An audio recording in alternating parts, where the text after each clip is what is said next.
Hi family, இங்கே பாருங்கள். இன்றைக்கி சுட சுட சாதம்.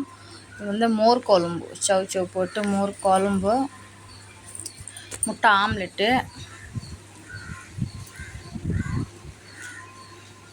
இது ஏதேனுமோ சொல் மாதிரி ரசம்,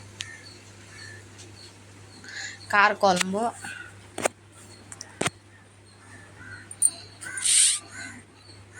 பாருங்கள் கார குழம்பு,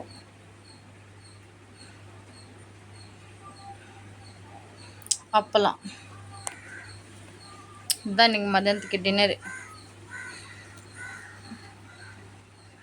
சாரி லன்ச்சு.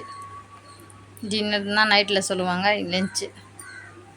ப்ளீஸ் எங்கள் வீடியோவுக்கு லைக் பண்ணுங்கள், சப்ஸ்கிரைப் பண்ணுங்கள். லைக்கே பண்ண மாட்டேறீங்க எங்கள் வீடியோவுக்கு. ப்ளீஸ் லைக் பண்ணுங்கள்.